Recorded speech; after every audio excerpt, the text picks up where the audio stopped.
Hello there, boys and girls, and welcome to another episode of Circling the Bases, proudly a part of NBC Sports EDGE. I'm your host, Colin Henderson. Joining me today, as always, Mr. Christopher Crawford.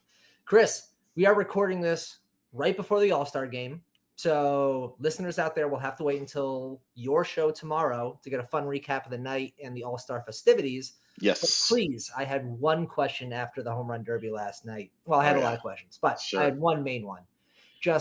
Just please try and explain to me how excited Nana Crawford was enjoying the Julio Rodriguez experience. I saw your tweet beforehand. Yeah. I honestly thought about it somewhere between his 50th and 60th home run last night. And I was like, oh, she must be having a blast. She was having fun. I will say this, and I have got a bunch of grievances this week, and I apologize immediately that this is going to be my Frank Costanza show. She was having fun watching it.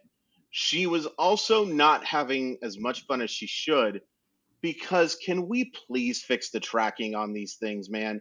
It is so hard to tell who has how many homers. Yeah. And she was like, this is fun, but I can't tell which balls are going out because they're not going to right after they make contact. Mm-hmm. And two, the tracker is getting updated like afterwards. All of a sudden, Julio Rodriguez went from having 27 home runs to 31 home runs at the very end of the tracking. We've got to fix this. And I know how to fix this too.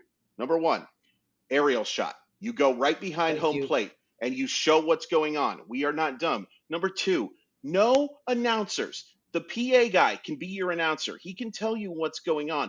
I love Karl Ravech. I don't need to know what he's thinking about the exit velocities that are happening on these things. I just want to hear somebody count the homers so I know what the heck is going on. I don't think I'm alone here, Colin, either.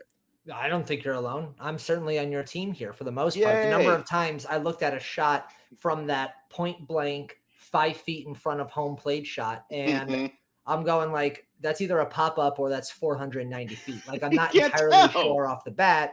I'm like, there are a couple of them I was like, oh, he got that. And then I'm like, oh, it fell in short center. Like, how did that happen? And I did notice myself turning to ESPN2. Granted, they had the StatCast stuff, so it was a little more like, just the love of exit velo and launch angle to the point of like, okay, we get it. But it did show it from behind the plate instead. So it at least gave a little bit more of a like, that's way okay, better. You can see it go. It had like some of that top tracer, like, golf tech that was kind of doing that stuff. That I found more enjoyable actually than the standard broadcast on ESPN, which was, like I said, I agree with you here. Like the double screen and then the right side of the screen keeps changing from one thing to another. Right. Trying to keep up to this. Karl Ravech is giving the wrong home run totals because up top it's saying a completely different one. How many times did Eduardo Perez basically have to be like, nope, actually he hit 2 more home runs than he just said. And I was like, okay, like I'm watching this and I'm trying to keep up with it. So I'm on team Crawford on this gripe. And it's not Ravech's fault. He's got a lot of stuff going on and stuff like that. It's just a completely unnecessary thing. And by the way, cutting to interviews while someone is doing the home run derby is one of the dumbest things I've ever seen my entire life. I'd love to hear what they have to say afterwards, talk about it, even though there's not a whole lot. Well, I was trying to hit home runs, Marley. That's exactly what was going on. How many times can you really say that? I tried to hit the ball far. I swing really hard. I hit the ball far. That's what I'm going for here. And then I will say, too, I felt a little bad for Julio, the fact that he hit something like 30 more home runs than Soto by the end of the thing. I mean, but that's the way it works. I mean, it's like... It was the Josh Hamilton. It was Josh Hamilton. That's what it was my first thought was the Josh Hamilton move. We're like, hey, look, we all remember Josh Hamilton as being the guy from that home run derby at old Yankee Stadium. But Justin Morneau won it. Like, technically his name's not on that sheet, but like we all remember. It's just like Vladdy Jr. That Vladdy, of all due respect to Pete Alonso, that's what I remember most from that home run derby. I believe Aaron Judge also had one where he had like a monster showing and ended up not winning as well. That's the second one. Yeah, that's just what we're going to take from it. And I will say this: I don't think Julio tired at the end. I think that his bullpen thrower tired. He threw a lot of pitches, and he was perfect. He was throwing money until the end, and then all of a sudden, those balls that were going lower in were just going lower instead, and Julio was having to try to take him out opposite field. Obviously, plenty of power, but he threw a lot of baseballs. I do think that he kind of tired at the very end. Yeah, those pitchers started to have a little cut to the end of them Yes. at the end. And there was a little two-seam movement on the back end. Did you see the two-seamer or whatever that was thrown to Ronald Acuna in that very first pitch? Like, my goodness gracious, sign that guy to a contract, man. Like, he got him to swing and miss at a Statcast was only giving me exit velo and launch. It wasn't giving me horizontal drop.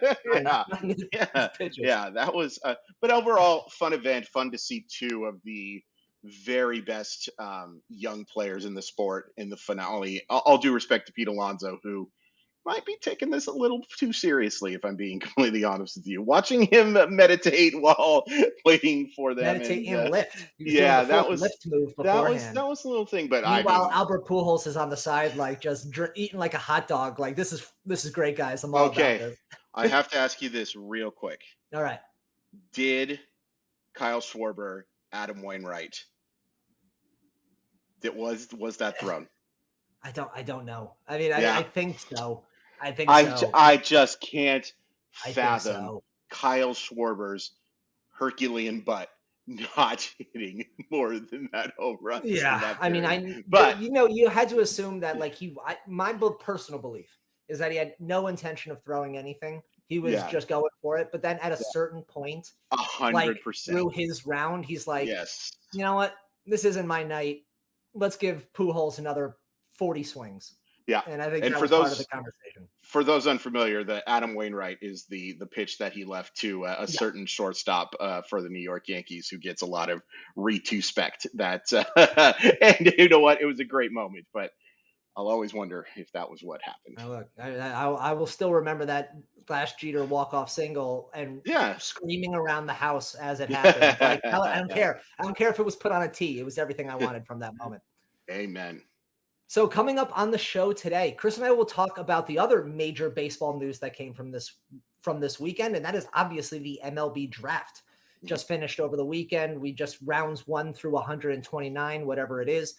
No one better to discuss all the new draftees and their future fantasy outlooks than our own prospect guru right here. So let's have him help you prepare for the next wave of big leaguers. But before we get to talking about the draft, baseball is back in action this weekend, and on Sunday, weekends are simply better with MLB Sunday Leadoff, coverage presented by Uber Eats. Catch the Cubs take on the Phils on Sunday, July 24th at 11:30 a.m. Eastern, live on NBC and Peacock. To learn more, go to peacocktv.com/MLB. And if you want a chance to win $25,000 on the game, download the NBC Sports Predictor app powered by PointsBet and enter Sunday's free Grand Slam Pick'em contest. So let's get to the draft. And obviously, a lot of names being drafted here. We're going to focus on the first round, and then we're going to kind of open it up for you here, Chris, to kind of talk about a lot of these guys. Obviously, there are a lot of fantasy managers out there, myself included, who don't have quite as much time to watch high school, hitters go at it. So we're going to look for you for a little bit of fun here. And let's start off with our number 1 overall pick, a little bit of a surprise, at least from the betting markets, and that is Jackson Holliday, shortstop from Stillwater High School, Oklahoma. Welcome to Baltimore, Jackson Holliday. He is obviously the son of former Major League Baseball player Matt Holliday. Get ready to hear that phrase a couple of times. And yes, that was my first and only thought was like, wait, this is Matt Holliday's son? Wow. Gosh, okay. You're so somehow old. Andrew Jones's son, I made peace with that, and that didn't come to heart. But Matt Holliday's son, that one got me like, oh wow. Now I feel a little old. Obviously, he goes to Baltimore, a team that is it seems like is just starting their ascent from the dredges that have been the Baltimore baseball scene really since their postseason berth under Manny Machado in 2015. They're finally coming out of it. They are one of the 2 hottest teams in baseball entering the All-Star break, along with your Mariners. Yeah. Talk to me a little bit about Jackson Holliday, and how do you feel not only about his former prospects, but also him being picked first overall ahead of Drew Jones, who went number 2, who was, at least from an outsider's perspective, the more hyped prospect entering the draft? Sure. So before I get into that, I'm going to give you grievance number 2. So the draft was the first 2 rounds took place on Sunday. There were 80 picks. It took 5.5 hours. That is unacceptable. If you are trying to make this a television event, That can't happen. Nope. And it's what another easy fix here. Make the first 30 picks of your television event. It's a 3-hour thing. That's fine. Mm-hmm. Asking people to pay attention to guys who might be good in 2026 as a television event is dumb. Rob Manfred, this is dumb. This is something you can fix very easily. Holy crap, there is no reason for there to be 4 minutes between picks. There's just not. These are not guys who are going to be helping your roster next year. That's just not going to happen. People do not care enough. I literally cover the draft for a living and have for a dozen years. And I don't care that much. So if I don't care that much, how much do you think somebody else who is watching this thing is? No reason for this. That's grievance number 2. I'll give you my third grievance at the end of the show. Jackson Holiday. Hey, first of all, he looks 12. I mean, if you looked at those so pictures, young. I mean, just looks a baby face among baby face. But this is a really good player. He's not the best player in my draft. We'll get into that in just a second. But he's got a chance to hit for average, has a chance to hit for power, has a chance to steal bases. He is basically, and I hate comps, a left-handed version of Bobby Witt Jr. light.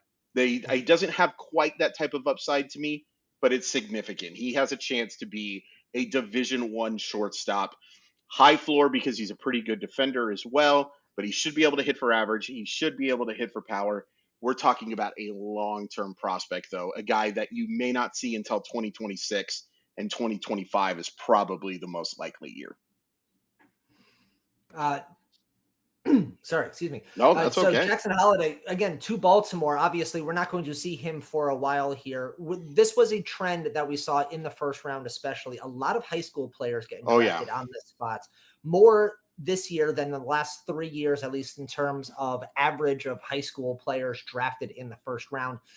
4 of the top 5 drafted out of high school. And the only one who wasn't, number 3, Kumar Rocker, who, has his own interesting history there. But before we get to Kumar, let's talk about Drew Jones a little bit here. Because like I said, he was the more hyped prospect, son of former major leaguer Andrew Jones, the center fielder out of Wesleyan High School in Georgia. He goes to Arizona and signed an $8.1 million initial contract, a new record for a high school player coming out of the draft. Yep. He goes to an Arizona team that already has Jordan Lawler, already has quite a few very nice players in that farm system, especially from the offensive side of the ball.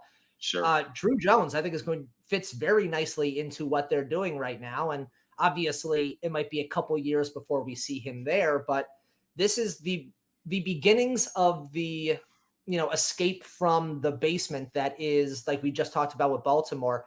Drew Jones is going to be a major factor as to why Arizona finally starts to make that move as well. Yeah, absolutely. I mean, this is great. It's weird to say great value with the second pick, but he is great value with the second pick.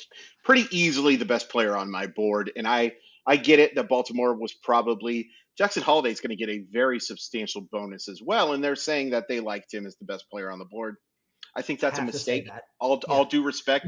But Drew Jones, I mean, especially in fantasy leagues, has a chance to be a star. Average, probably 55, could be 60, power 70, speed 70, and we're talking about on the 2080 scale.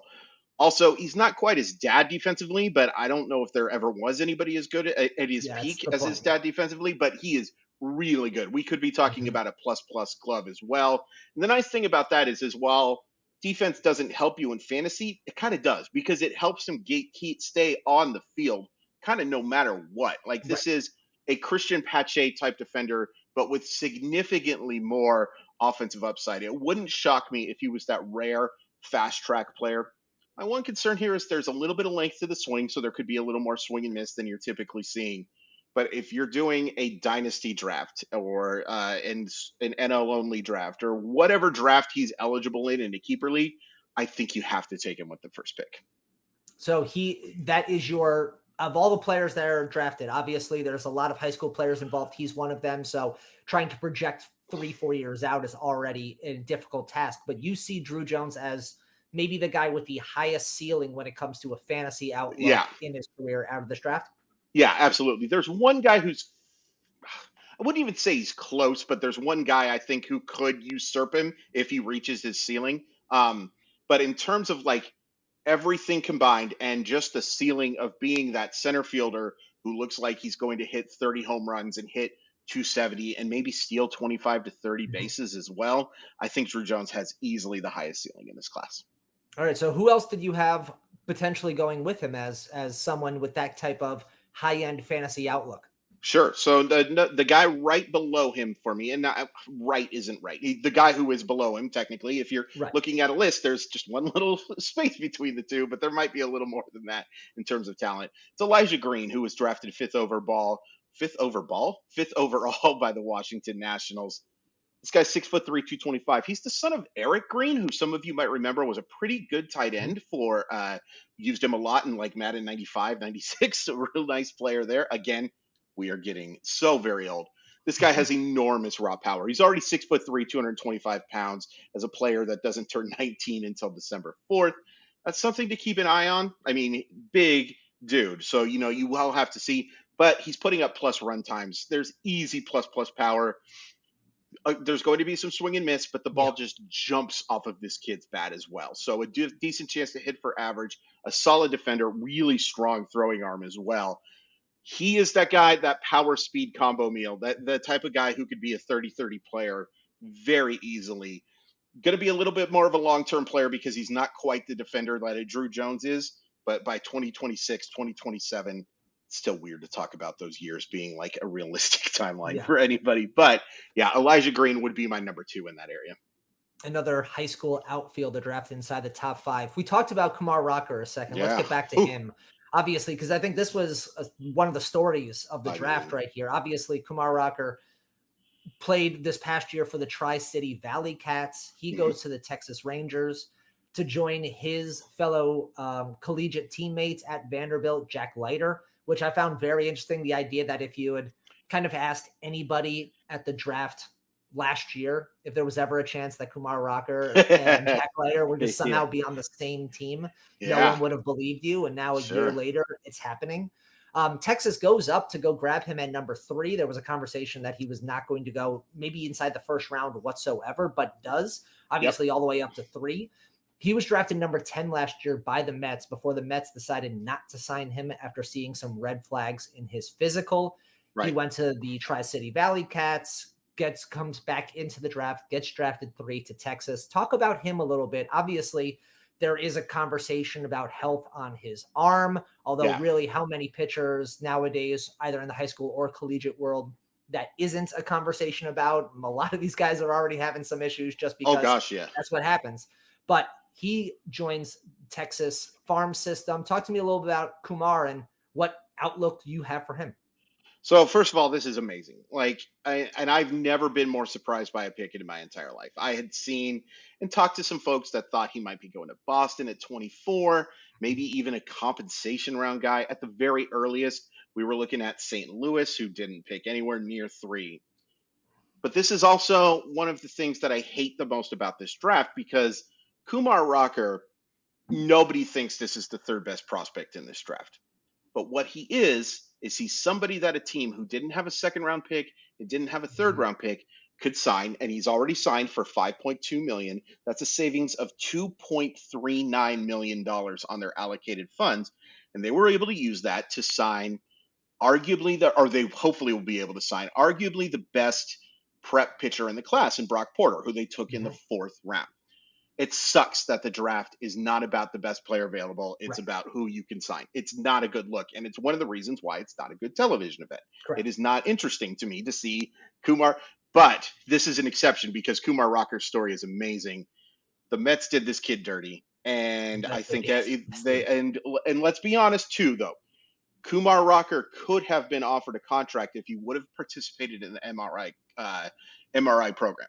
I don't blame him for not participating in the MRI program because I think I have issues with that program. There are serious HIPAA violations that I think take place with that program. But it is worth pointing out that he did not participate in that program. So the Mets didn't have to offer him a dang thing, and that stinks to me.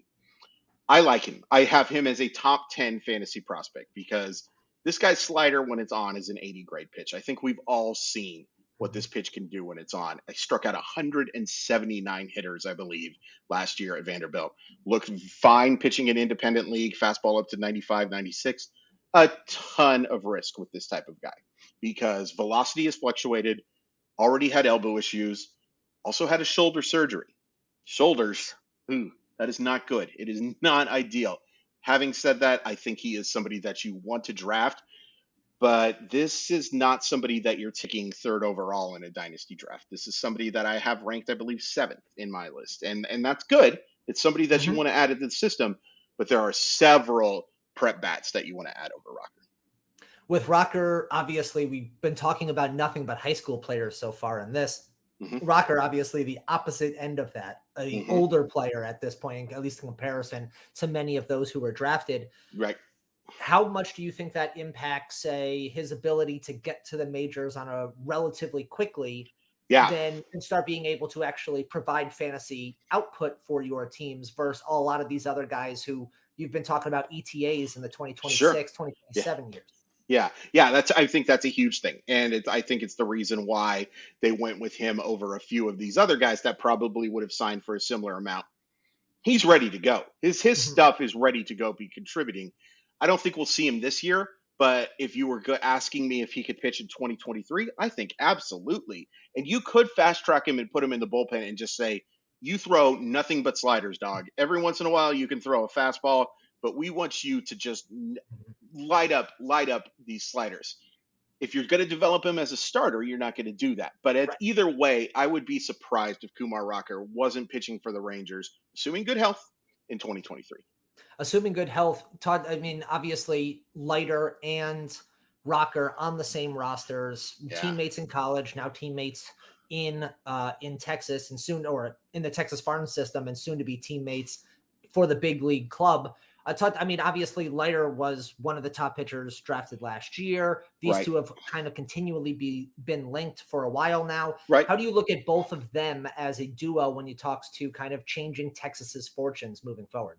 Yeah, I mean, the talent is no question there. Unfortunately, Al Leiter has been kind of terrible this year. But I think it's worth pointing out that they are doing some mechanical stuff with this guy. They've made some moves, but he has really struggled to find the strike zone. And the last time I looked, he'd given up 7 runs in 3 of his last 4 games. This is kind of proof that there is no such thing as a fast track pitcher. Pitching is hard. And, this is also, it's worth pointing out that was a draft eligible sophomore who is still very young and was given a very aggressive assignment. But if those guys reach out, I mean, you're talking about a potential 1-2, and you can't say that about too many systems right now. I can't name anybody right now who has a pitching farm system right now that has both a 1 and a 2 right now. So it's big for them. It's just there is a lot of volatility to go with it. Let's round out the top 5. Going 4 to Pittsburgh, Tamar Johnson, second baseman from Mays High School in Georgia. A lot of scouts really love this guy's hit tool. Maybe talking about maybe the best just pure hit tool of the class. Talk about him and obviously what you project him to be. I mean, he can flat out hit, and that's the reason why he ranks 3rd on my list, is because, I mean, I would never give a prep an 80 grade of anything but fastball because it's measuring velocity, or speed because it's literally just measuring how fast they run. If you wanted to say that this guy could be an 80 grade hit tool, here you go. It's absolutely potential. I mean, he stings everything. His swing is so smooth. And he's not just a dink and dunk type of hitter who just hits line drives. I mean, we're talking about a guy who has legitimate 60 power as well. The issue with Johnson is that he was drafted as a shortstop. Nobody I've talked to believes that this is a shortstop. He is a average runner, and he's got a fringy arm. And especially with the shift going away, defense up the middle is going to be really important. And that's why you could actually see Tamar Johnson end up in left field. I think he would be a fine left fielder. You're going to give him every chance to play second base, I think. I know they drafted him as a shortstop. They also drafted Nick Gonzalez as a shortstop, and I think he was a shortstop for about -6 seconds before they moved him to second base. But this offensive upside is legit. The only reason I rank him below Jones and Green, and Holiday and him are pretty close. The difference, I think, here is that those 3 guys have the chance to steal bases. Johnson doesn't, but I put Johnson slightly ahead just because this could be a guy who hits 330. And I know that sounds hyperbolic, but it's not. He is that good of a potential hitter. Let's round out the rest of the top 10 here. We've left the high schoolers aside. They dominated the top 5. College players dominating the next 6. Jacob Berry out of LSU goes to Miami. Cade Horton, the pitcher from Oklahoma, goes to the Cubs. Brooks Lee, the shortstop from Cal Poly, goes to the Twins. Gavin Cross, the outfielder from Virginia Tech, goes to Kansas City. And Gabriel Hughes, the pitcher from Gonzaga, goes to Colorado. Talk about any of those guys, anybody that you want to highlight. Sure, I'll just give you a quick rundown on each of those guys because I'm amazing. No, I'm not. But Jacob Berry, a guy who was considered one of the favorites to be the first overall pick to begin the year, transferred from Arizona to LSU. A legitimate chance to be a 60-hit, 70 power guy. Horrific defender everywhere he's played. And I hate to use that term horrific, but we are looking at a first baseman or a DH. So the bat is going to have to max out. If it does, superstar offensively, but there is a lot of risk. Cade Horton is literally a guy who made this pick by being absolutely dominant in the postseason. A 70 grade slider. He has a 60 fastball as well. It's going to have to show some more better command. He was a mediocre prospect coming into the postseason, and then all of a sudden looked like one of the best players in all of college sports. Some upside here as a fourth year, a guy who doesn't turn, I believe, 21 until August. So a younger arm who was just barely eligible for the draft. Worth a look. Brooks Lee is one of my favorite picks in the entire draft, a guy who would have been a first-round pick if not for signability.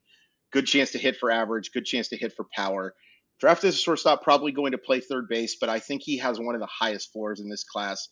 Gavin Cross is a guy who has 355 tools. Good chance for him to be a solid contributor. I don't see a ton of upside. I think kind of what you see is what you get, but what you see is pretty good. I think he's definitely a guy to keep an eye on in fantasy leagues. Gabriel Hughes was a pretty significant reach to me, and a guy who I thought might go at the back end of the first round. This college pitching class stunk. I'm sorry. It's the worst college pitching class that I have covered in my grumble years doing it. And now he's in Colorado. I just think at this point, he's got to be off fantasy lists. If he gets traded, somebody to keep an eye on because he has 3 pitches that can miss bats.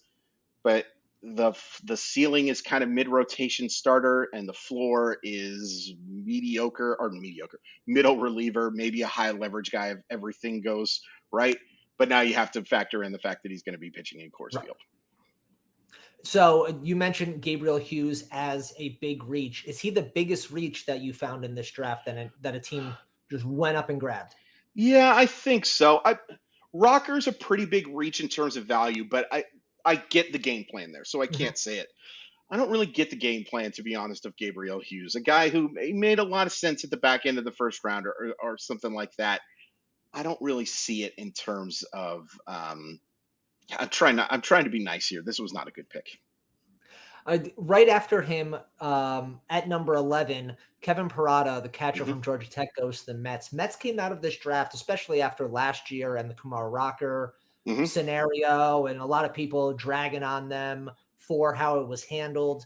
They've come out of this draft with a lot of praise for what they've been able to do. Talk about Kevin Perrotta and the rest of their kind of first 2-round picks, because it seems like that package has been very widely accepted. Yeah, I was actually shocked that Perrotta fell to the 11th pick just because of his position as a college catcher who hit 26 home runs in, I think, 60 games. That's awfully impressive. Did it against a not great ACC and did it in some friendly hitting parts, but there's no doubt about this guy's power. The hit tool's not far behind. I mean, we're looking at 55, 60. It wouldn't shock me if he was a 270 hitter who hit 30 home runs. The reason he fell is because there's a very good chance he's going to have to change positions and a very good chance that position is going to be first base. There's a lot to like still. It's not bad value whatsoever, and you give him every chance to stay behind the plate. This has nothing to do with Francisco Alvarez, by the way. You just draft the best player on your board. But that's the risk here. But if he sticks behind the plate, I mean, he is an extremely underrated player. And then Jet Williams, if he was 3 inches taller, I think he would have gone significantly higher. He's 5'8", 175, and the 5'8" might be a little off.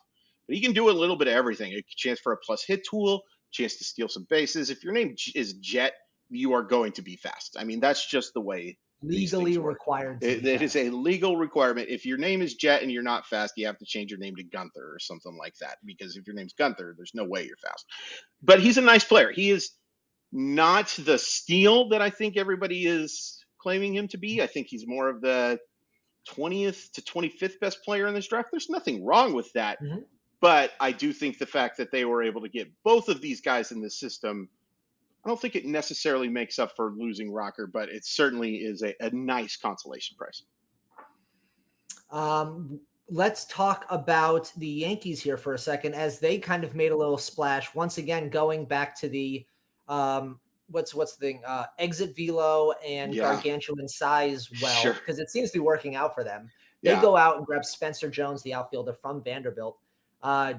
He's gotten, he's getting Aaron Judge comps because he's 6'7", and it seems like the ball absolutely flies off of his bat. Only difference between the two is that he's a lefty hitter and maybe might not be quite as good defensively. But talk about him a little bit, as the Yankees obviously were looking at a Yankee team that might be losing their Aaron Judge at the end of this year. Could they have found a replacement? It's possible, and I will say this: the Yankees are going to out-rebound everybody. I mean, if you have Stanton, Jones, and Judge, that is a heck of a front court for you. Wasn't a fan of this pick. A guy that I liked quite a bit out of high school. It's interesting. He was actually a two-way player out of high school and then hurt his elbow. So that kind of put the whole pitching thing to the side. There's no doubt about the power. If you're 6'7", 225 pounds, and you're playing baseball, you have significant power. There is a lot of swing and miss here. And he is not the athlete that Aaron Judge is. He's not horrific. I mean, this is not a future DH, but you are talking about a future left fielder, I think, here. The bat is going to have to max out. It made more sense for me as a top 45, top of the second round, bottom in the middle, somewhere around there would be great value. At 25, I was pretty surprised, but this is an organization that really values the exit velocity stuff. And him and a guy named Sean Locklear, or Tyler Locklear, I can't remember which one. Sean Locklear used to play right tackle for the Seahawks, so that's how I remember that one. Those two were just absolute exit velocity darlings. We'll see how it plays at the next level. I think this guy was a bit of a reach at 25. Let's talk about some of your favorite and least favorite picks, and I'll let you expand that out from past the first and second rounds if you want. But give us some of your favorites. So, first of all, I have to say congratulations to my grandson, Justin Crawford. That the fact that Carl Crawford's son is going to play Major League Baseball. Holy crap! I'm getting old. I just can't get over it. Like, how many guys in this draft are the sons of guys that I remember being good players not all that long ago. Cam Collier is my favorite pick in the draft, a guy who I think probably should have gone in the first 6 picks. To fall to 18 is really, really a surprise, and it has a lot to do with signability. It's worth pointing out this is a guy who doesn't turn 18 years old until November 20th. That's young, and he was playing junior college baseball. He reclassified to go into the junior college ranks, similar to what a Bryce Harper has done in the past. He's not quite that talent, but a really good chance to hit for average, a good chance to hit for pop, solid defensive third baseman. I really like the value there.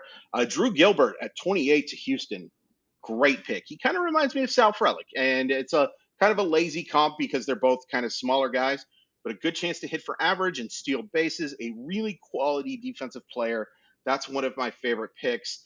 Cole Young to the Mariners was excellent value. A lot of people compare this guy to Corey Seager. Good chance to hit for average. There is some untapped pop here. It's going to take a while to get it and might take a swing change. Brandon Barriera, a guy who would have gone much higher if not for the fact that this guy just decided he didn't want to take the risk anymore. And I think that turned some teams off. But in terms of talent, he was the best left-handed pitcher probably in this draft. Good chance for 3+ pitches, throws them all for strikes. Said that he was going to be the best pitcher in baseball, so I don't think he's lacking for confidence. Nope. That certainly doesn't hurt. As far as my least favorites, we did talk about, I just wasn't a huge fan of that Spencer Jones pick. I wasn't a fan of the Gabriel Hughes pick. Mikey Romero was a huge reach to me. A guy that I believe, like MLB.com ranked him 65th, and I would probably put him in that range just based on video. Was not a guy I was familiar with.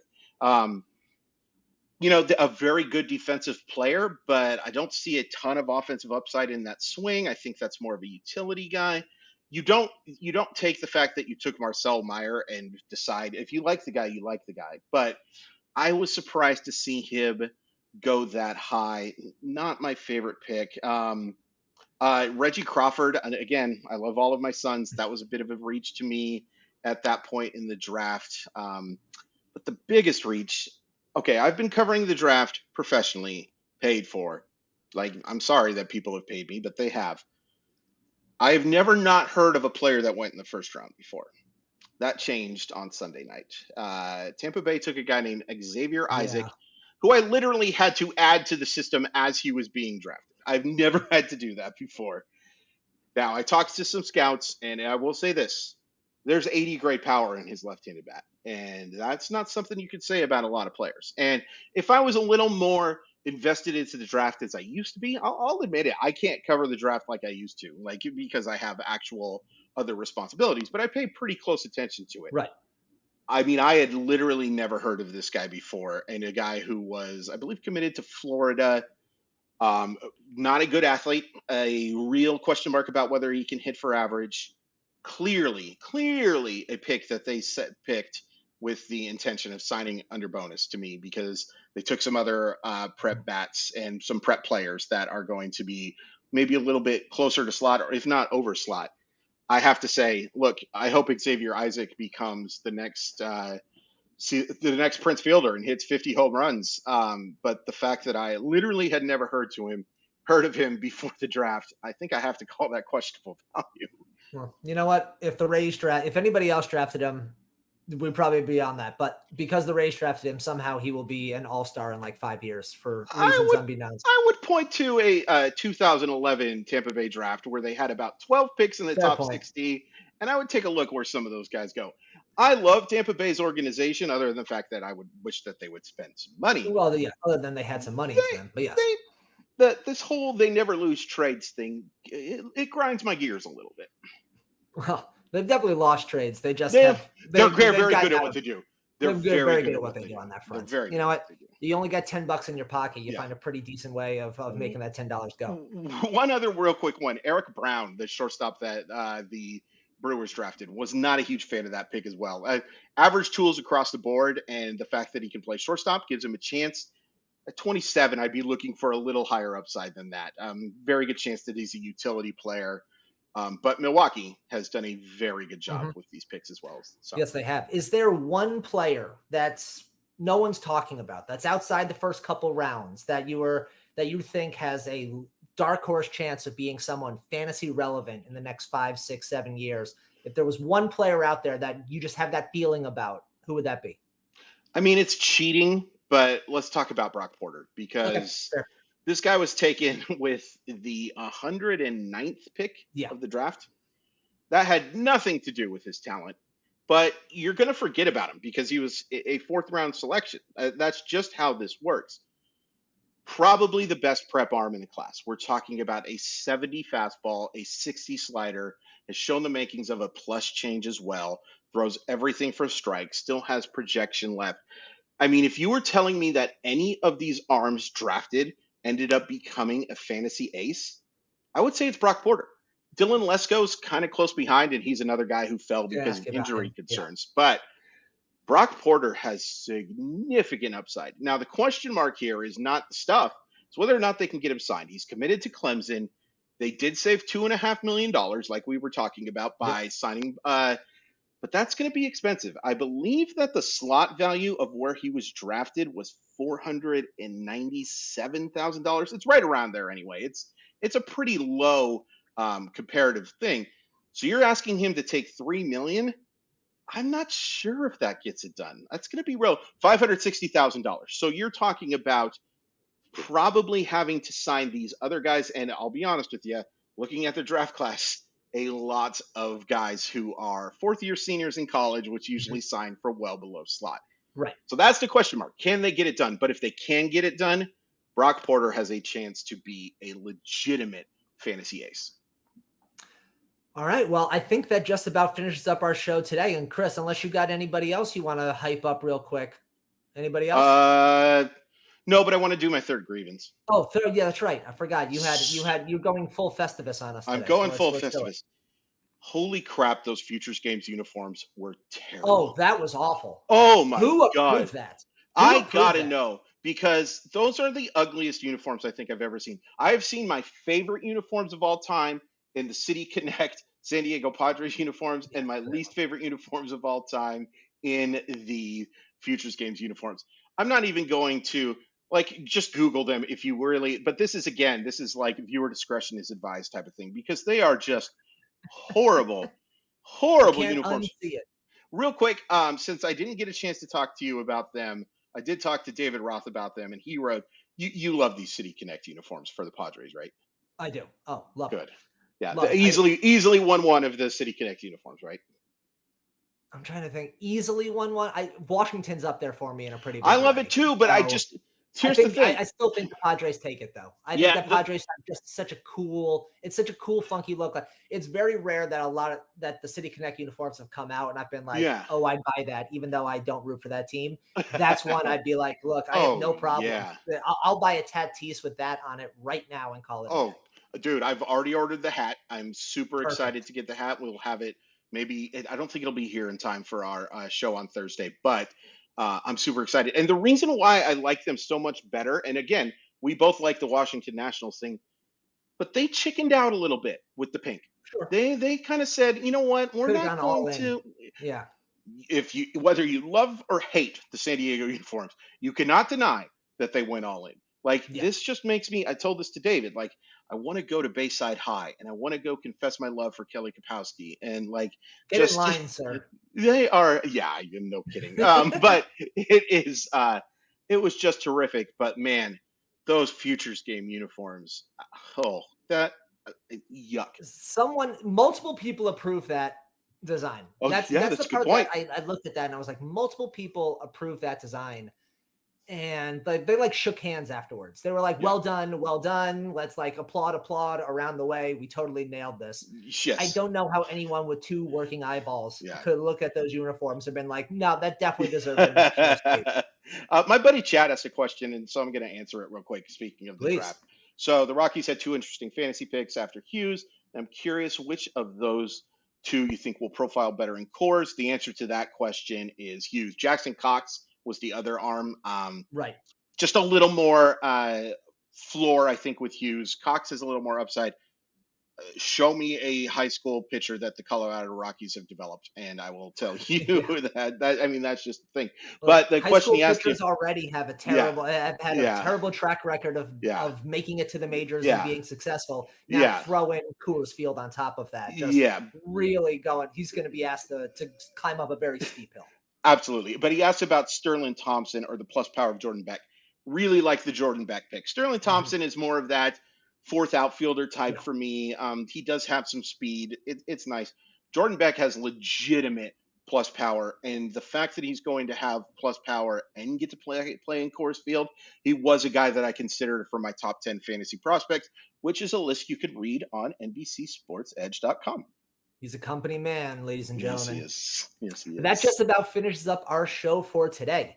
If you enjoyed it, then please make sure you are subscribed wherever you listen to your podcasts so you don't miss an episode. And if you listen on Apple Podcasts, please be sure to rate and review us. 5 stars, first-round draft picks, both of us right here. That's what we're saying. And while you're at it, be sure to follow NBC Sports Edge on Twitter, YouTube, and Twitch to be informed of all of our live shows, Q&As, segments, articles, and more, so you can stay up to date on everything around the league and join in on the action. You can follow me on Twitter at CallDon'tLie, and you can follow Chris at Crawford_MILB. Be sure to tune back in tomorrow as Chris invites Pat Doherty, that's right, our very own Roto Pat, onto the pod to discuss all of the fun surrounding the All-Star break. So make sure you don't miss. I know you got to wash that one off. And while you're at it, be on the lookout for a big mid-season episode with DJ, Drew, Chris, and myself, available to listen by Friday morning. So until then, stay safe out there. And as always, thanks for listening. Dom Smith, 1-1, 2020, whatever. I love you, Dom. Thanks for watching. Make sure to hit subscribe for all the latest fantasy and sports betting advice from NBC Sports Edge. And don't forget to sign up for NBC Sports Edge Plus to get the best-in-class draft guides, as well as season-long fantasy, DFS, and sports betting tools that will give you the edge.